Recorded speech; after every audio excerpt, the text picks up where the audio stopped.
ಇವ್ರ ಹೆಸರಿರ್ತದೆ, ಹಸ್ತ ಇರ್ತದೆ, ಅಲ್ಲಿಗೆ ಪ್ರೆಸ್ ಮಾಡಬೇಕು ಬಟನ್ ಅನ್ನ. ಮಾಡ್ತೀರಿ ಅಲ್ವಾ? ನಿಮ್ಗೆಲ್ಲ ಗೊತ್ತಿದೆ, ಓಟ್ ಹಾಕಿದ್ರಿ ಅನೇಕ ಸಾರಿ. ಹೊಸಬ್ರಿಗೋಸ್ಕರ ಹೇಳ್ತಾ ಇದ್ದೀನಿ ನಾನು. 18 ವರ್ಷ ಮತದಾನದ ಹಕ್ಕು ಕೊಟ್ಟವ್ರು ಯಾರು? ರಾಜೀವ್ ಗಾಂಧಿ.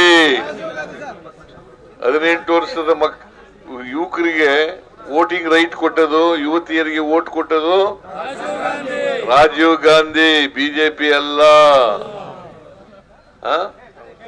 ಯಾವ ಕಾರಣಕ್ಕೂ ಕೂಡ ವೋಟ್ ಹಾಕ್ಬೇಡಿ. ದಯವಿಟ್ಟು ಯಾವ ಕಾರಣಕ್ಕೂ ವೋಟ್ ಹಾಕ್ಬೇಡಿ. ಅವರು ಅಸೆಂಬ್ಲಿನಲ್ಲಿ ಸುಮ್ಮನೆ ಇರ್ತಾರೆ, ನಾ ಏನ್ ಮಾತಾಡಿದ್ರು ಸುಮ್ಮನೆ ಇರ್ತಾರೆ, ಹೊರಗಡೆ ಬಂದು ಬಾಲ ಬೀಸ್ತಾರೆ. ಹೊರಗಡೆ ಬಂದು ಬಾಲ ಬೀಸ್ತಾರೆ. ಇವ್ರು ಬಾಲ ಕಟ್ ಮಾಡ್ಬೇಕಾಗಿರೋರು ಯಾರು? ನೀವು.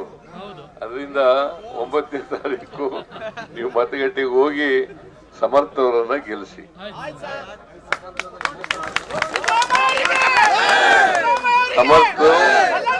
ಸಮರ್ಥವಾಗೇ ಇದ್ದಾರೆ.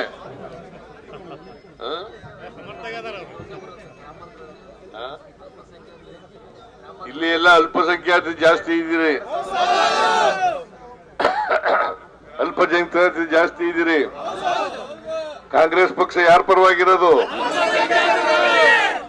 ಇವತ್ತು ಶಿಕ್ಷಣಕ್ಕೆ, ಆರೋಗ್ಯಕ್ಕೆ ಹೆಚ್ಚು ಒತ್ತು ಕೊಡ್ತಾ ಇರ್ತಕ್ಕಂಥ ಸರ್ಕಾರ ಕಾಂಗ್ರೆಸ್ ಸರ್ಕಾರ. ನಿಮಗೆ ಯಾವತ್ತೂ ಕೂಡ ರಕ್ಷಣೆ ಮಾಡ್ತಕ್ಕಂಥ ಸರ್ಕಾರ ಕಾಂಗ್ರೆಸ್ ಸರ್ಕಾರ. ನೀವು ಯಾವತ್ತೂ ಕೂಡ ಇಲ್ಲಿವರೆಗೂ ಕಾಂಗ್ರೆಸ್ ಅನ್ನ ಬೆಂಬಲಿಸ್ಕೊಂಡು ಬಂದಿದ್ದೀರಿ, ಮುಂದೇನು ಕೂಡ ಬೆಂಬಲಿಸ್ಕೊಂಡು ಬರ್ತೀರಿ. ಈಗ ಪಕ್ಷೇತರರಾಗಿ ನಿಂತಿದಾರಲ್ಲ, ಅವ್ರಿಗೆ ಯಾರು ಓಟ್ ಹಾಕ್ಬೇಡಿ,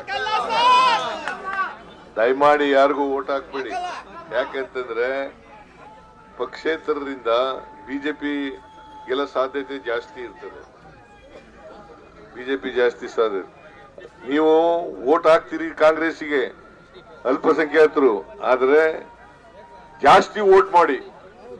100ಕ್ಕೆ 95% ವೋಟ್ ಮಾಡಬೇಕು. 100ಕ್ಕೆ 95% ವೋಟ್ ಮಾಡಬೇಕು. ಅದು ಮಾಡಿದ್ರೆ ಅನುಕೂಲ ಆಗ್ತದೆ.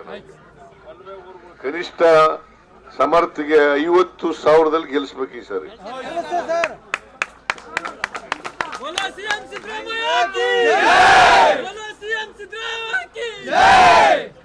ಎಷ್ಟರಲ್ಲಿ ಅಂತರದಲ್ಲಿ ಗೆಲ್ಲಿಸ್ಬೇಕು? 50,000 ಅಂತರದಲ್ಲಿ ಗೆಲ್ಲಿಸ್ಬೇಕು.